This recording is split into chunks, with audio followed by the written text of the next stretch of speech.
put on this computer. Right. So Dequan, please introduce the topic and yourself, and you can go. Okay, thank you so much for having me on this seminar series. My name is Dequan. I'm currently a data scientist at National Debt Relief. I'm doing a lot of data science related thing. We do a lot of structural data, but I have a lot of interest in the unstructured data because a lot of this information are hidden in texts, in images, in sound, in all kinds of this information. So today the topic is about doing the Bitcoin analysis by twist. So interestingly, twist is kind of an information that's contains a lot of people's opinion. That can be a way to flag or give you a signal about people's thinking of something. So we can use machine learning model or AI to understand what's going on. So let me briefly show you the outline of today's topics. I'm going to give you an introduction of what are the Bitcoin prices and what are the topics of twist and how the models we are going to use. And we're going to talk about the different models, start from a very simple one to a little bit complicated one, and then to the final one that we are using today. And then we are going to review the result and see how our model can predict the movement or can correlate or the opinion of people to the price of Bitcoin. All right, so let's get started. So I think everyone here is familiar with cryptocurrencies, a lot of them. Bitcoin, I think, is the first one and most famous one. So there's a lot of stories happening behind the Bitcoin. This was invented in 2008 by Satoshi Nakamoto. He's really brilliant on this idea, and it suddenly becomes a kind of value carrier. But the thing is, Bitcoin is quite volatile. It's not like the common stock. The prices you have exchange, you have a lot of regulations, but Bitcoin is kind of a wild land. And then there's a lot of things, as you know, the perfect market assumption, something like that. Bitcoin, you're not like fully disclosing all the information. So then the information related to Bitcoin is quite interesting. And for example, in this thing, we do see a lot of events that related to the Bitcoin prices. For example, Elon Musk, he is big fan of cryptocurrency. He twists something about Bitcoin and .com, and that triggers a lot of movement of the prices. So we can see the sharp drop. And then I think the KOL, the opinion leader, their voice can have an influence on that, and also the people are talking about it on the online community. I think last year we probably observed the GameStop. They have this online community talking about that. So all this kind of info can be related to the volatility of the prices. So here we're trying to build a machine learning model that to capture the passive fluctuation of the prices and also try to relate them to the twist by the community. So Twitter is kind of the largest community for them. There's a lot of twists about Bitcoin prices. They may worship Bitcoin. They may see very bad to Bitcoins. They have their own opinion. So we want to build a model that connect the twist to the prices. So that's a high level idea. So our goal, we have 3 goals here. So one is do sentiment analysis of twists. You know, those twists that can be either long or short. They have their own opinions or emotions. They can be positive, neutral, or negative. So we first will define those things, and then we observe. We have to observe Bitcoin prices. So we try to correlate with them and see if at that time a lot of people say some positive thing about Bitcoin. Are they going to increase the price or not? And also, once the model is down, we can try to label future twist data. Let's say we build a model, we tested the model, it works good, and in the future, we can automatically label those twists by their sentiment. So then we can get opinion of the community. So the approach here, we definitely are applying the natural language processing and also the sentiment analysis. So natural language processing is kind of a big topic. All of the texture data, we can use natural language processing. It's multi-language, it's not only English, it has Russian, Chinese, Japanese, other languages. And we are doing a bidirectional LSTM. So this model is kind of, it's a complicated model, but it's not the most complicated one. So here we are just trying to show a relatively good and decent model can work on this idea. All right, so one of the challenges is the Bitcoin price. That's a kind of time series data. So by time series, we mean for each of the entry of the data, we have a timestamp with it. So, and also for each of the time, you can have different volume. So that's kind of is the number one task we need to complete. So in order to understand the time series data, we need to understand several things. Number one is event. So this one is most relevant to us because we are trying to find a time that a lot of people are talking about something or something is happening. And we observe, we collect data from the communities, see their reactions. That's kind of event. So if you see the data of the Bitcoin price, something like here can be seen as an event. If they gave a follow effect immediately. So that's number one thing we want to understand. Number two is trend. And from seeing trend, we can have several trends. We can have steady, or we can have a linear going up or going down, or we can have a damped trend or exponential trend. So that's kind of the general thing. If you're familiar with a stock market or something, it's most like the moving average or something. And also seasonality. For example, in stock market, there is a seasonality. For example, at the end of this year, you may have the tax sale, and that repeated year by year. So at each year, the same or similar time, you know that's going to happen. And also autocorrelation. That's kind of related to the data itself. So all of this are part of the time series data. So in order to do that, we need to design our data flow. So basically, we are trying to do this. So we first collect the twist data. So we either do a parser or crawler from the twist, or we have some already cleaned twists. And then we tokenizing them. So by tokenizing, simply understanding is you're trying to give each of the word a number in a dictionary, so that so that the model knows which word is ranking at which position, so that can translate the word into a number.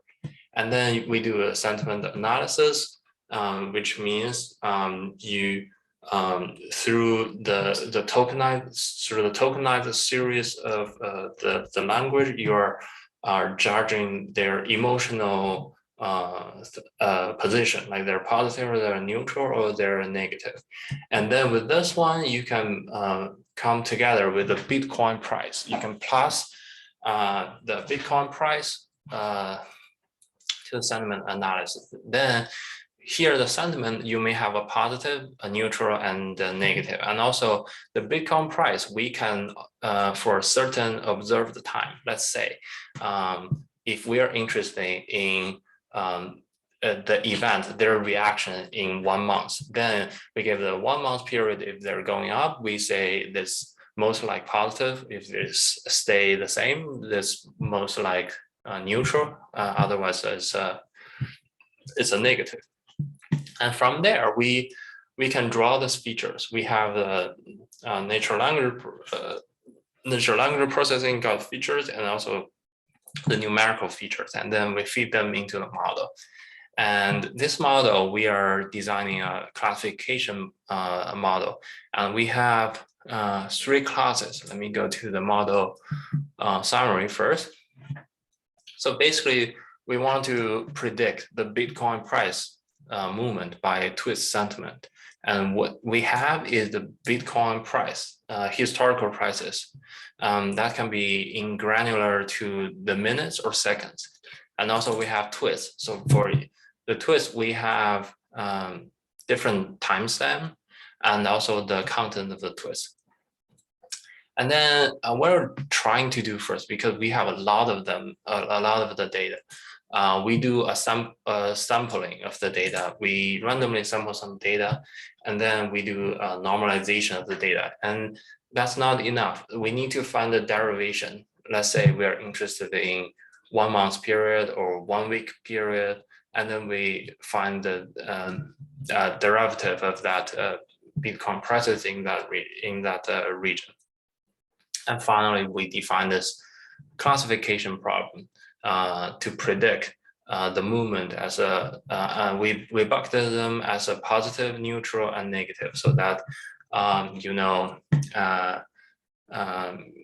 when the twist is coming, you know what they're mostly like to. So in order to do the model, so these are the data flow. So in order to do the model, the simplest one come to our mind is kind of a neural network. I guess most of you guys know something about the AI and neural network, but neural network is the most basic thing.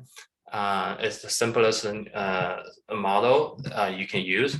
You can compare the human neurons to this artificial neurons. So basically, what they're doing is they have information coming into your dendrites. And each of the dendrites have the signal that can activate the body cell. And the body cell, if it got activated, it passes the information of the signal to the next cell from the axon terminals. So it flows in such a way. So the same idea here, if you have a lot of them in parallel, so here you see we have many of them, each of them have an input signal, and they can collaboratively working on this and get the final output. Then you examine your known output to your predicted output, and then you calculate the loss function, and then compare the loss function. And also using the loss function, you can modify your parameters in your model. This is the most simple one. It works in some cases, but not in this case in particular because of 2 reasons. Number one is neural network is unidirectional. Since it's a move through this neurons, they call it hidden layers. And number 2 is it has no memory. Let's say you have a phrase, and each of the words, they are connected.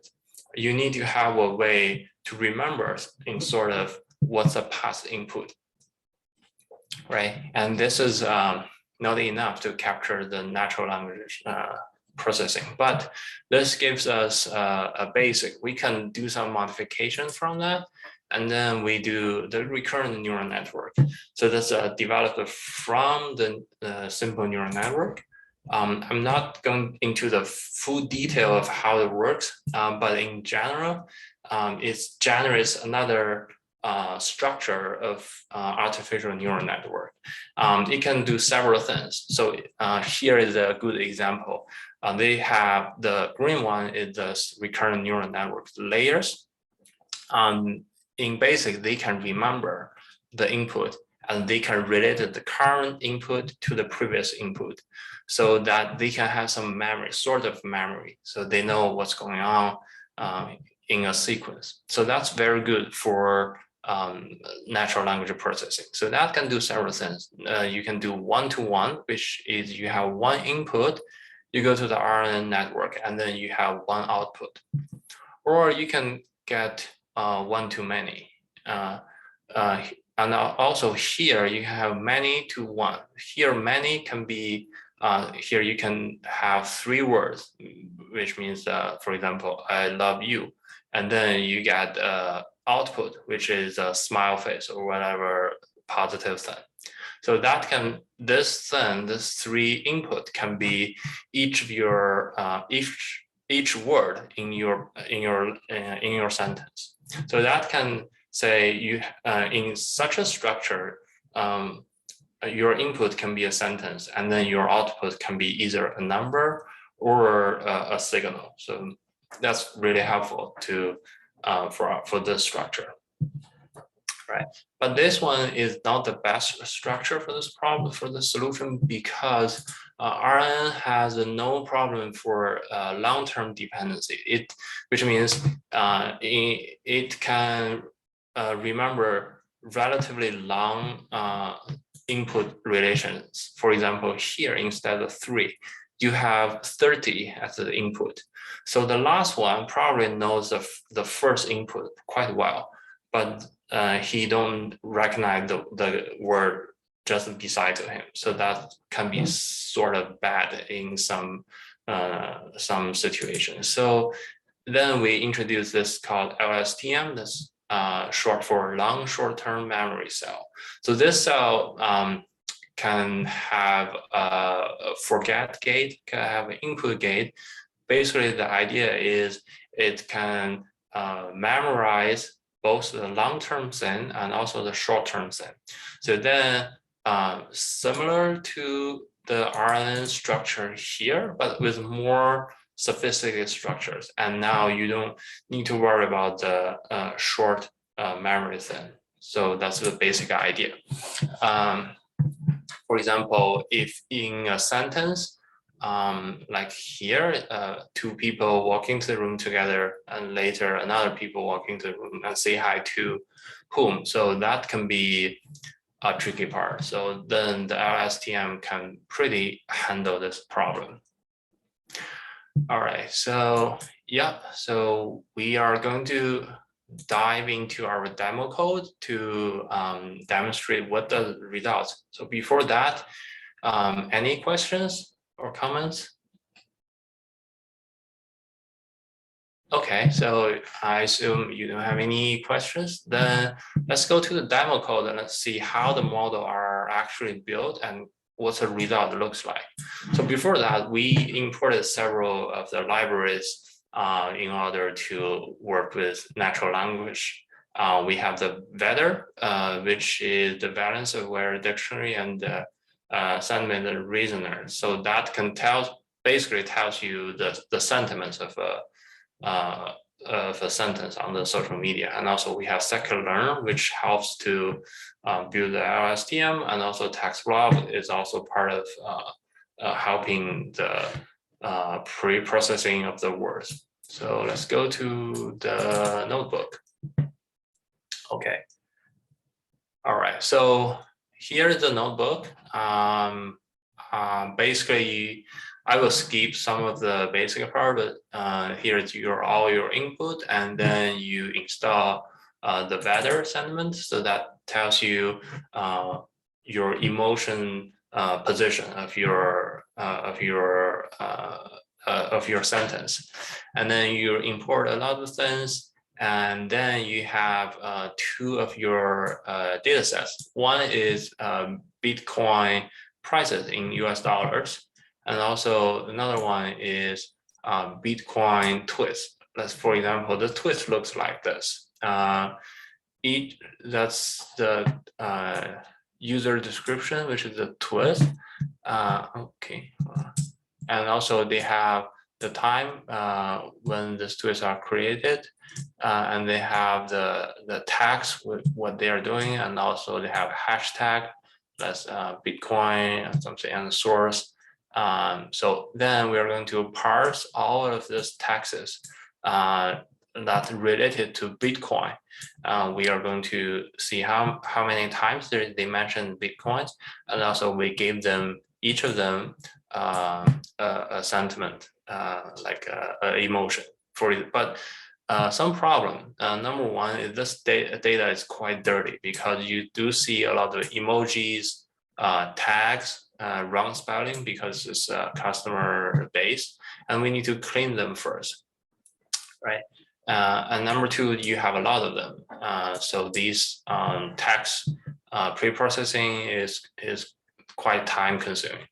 Right, so we do a little bit clean of the data frame to avoid some illogical formats, then to get a cleaner text.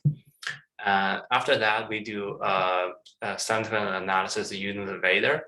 So basically, Vader, here we import this analyzer, and then for each of the sentence in your tweet data, the Vader will help you to analyze what's going on. For example, here, if this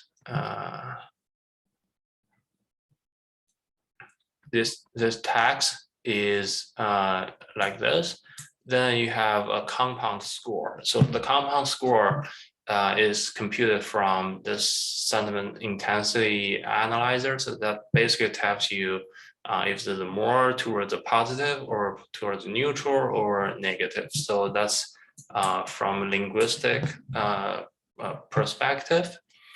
And then with that, we can calculate for each of the twists what their score.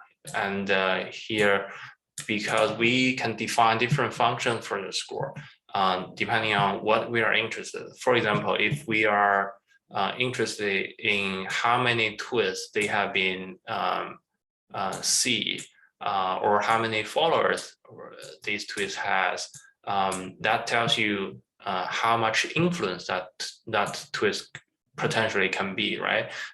If this guy had 1,000 friends compared to a guy with no friends, so this guy probably had much stronger influencer, right?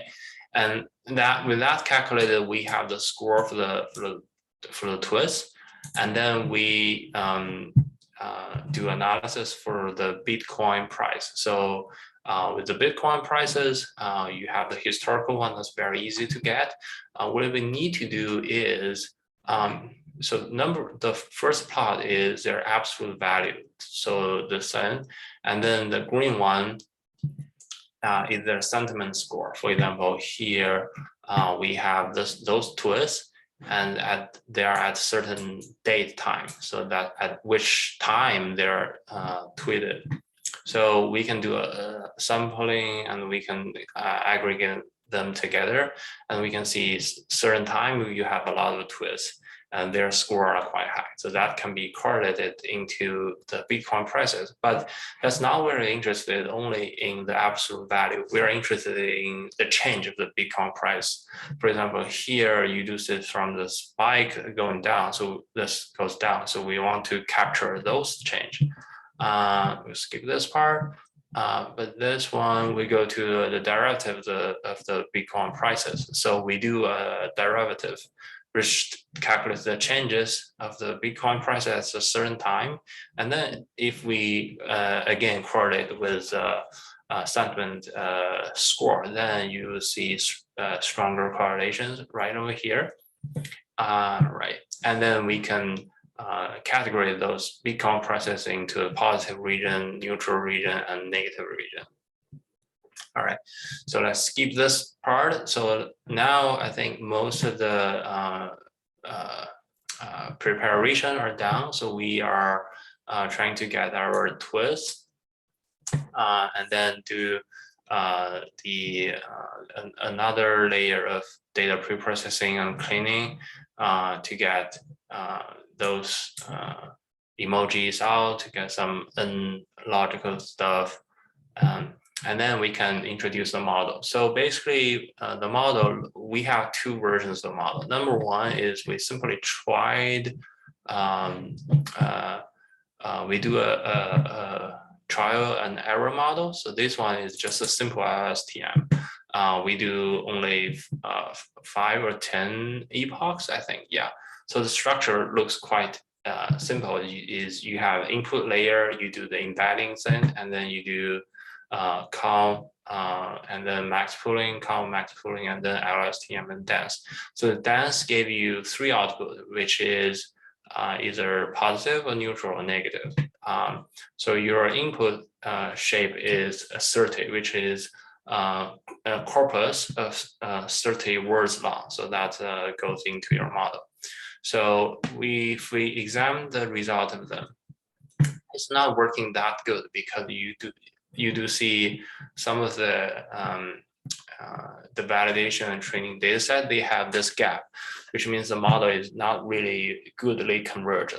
So the losses, they're going, the validation is, log loss is jumping up again. So then we are trying to get model 2, which is using the bidirectional LSTM. By bidirectional, I'm going to skip all the technical details, but the difference between bidirectional LSTM and LSTM is that bidirectional can capture both backward and forward. So which means they have memory of the forward words and also the memory of the backwards words. So that works better on this case. And also we train them longer. So here we change this layer in the model and we train them longer to, I think, 50 epochs. And in the final result, you will see in the validation in the 50 epochs, the final validation accuracy is about 86%, and the training accuracy is 93%. That's quite decent. See, in the model validation part. And also if you see the log loss and the accuracy changes, they work quite well in terms of the epochs. So they go quite converged. And if we do see the confusion matrix, the confusion matrix tells you how many are your model predicted as positive, this predicted label, and these are the actual label. So your model predicted this much as positive, and in reality, how much are true positive. So we can see here the true positive, and the true neutral and the true negative, they are quite good, but the true positive and true neutral are very well captured. So basically, let's say, for example, your model predicted those as true positive, and in the true positive scenario, you got almost 95% correct.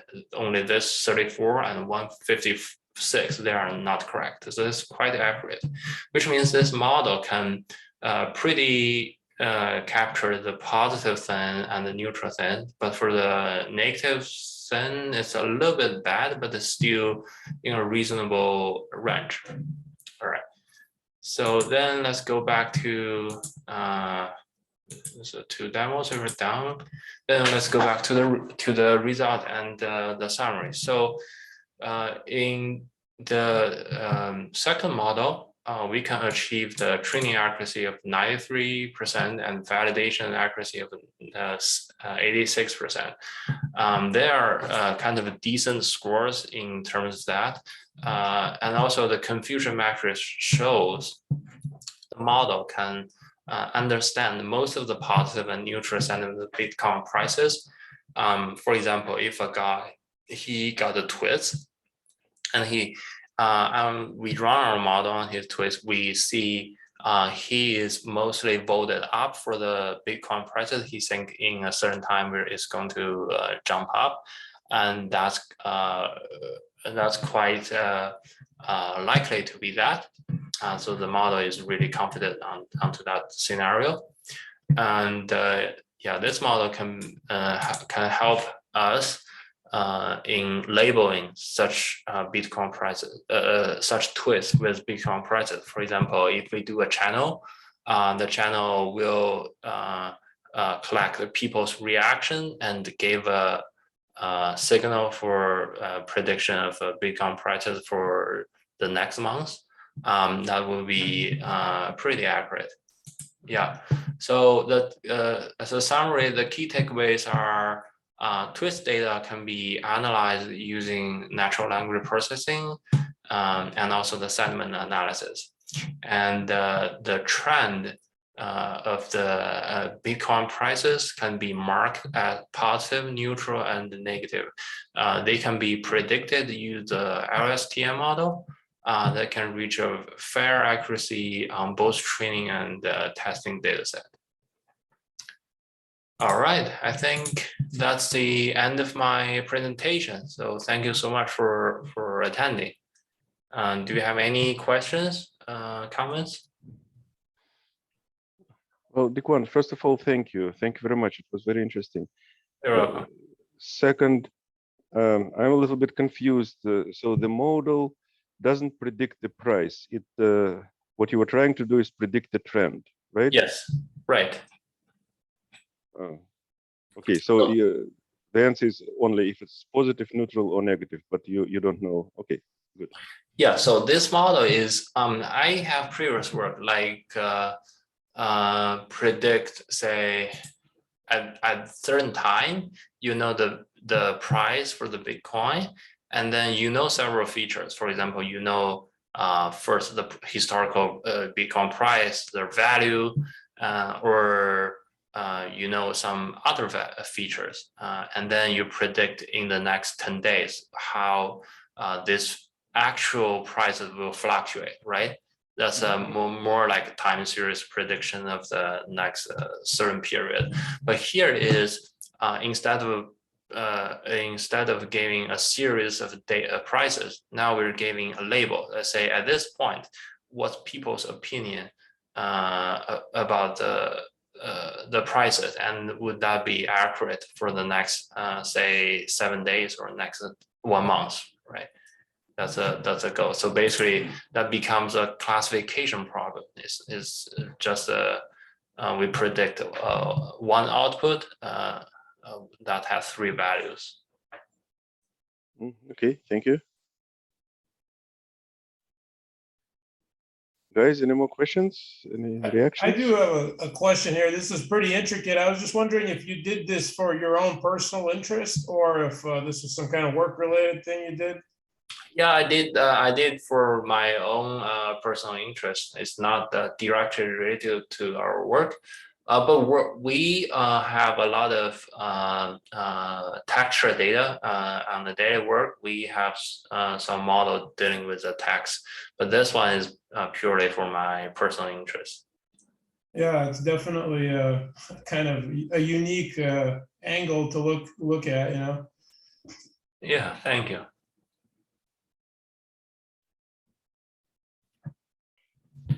Okay.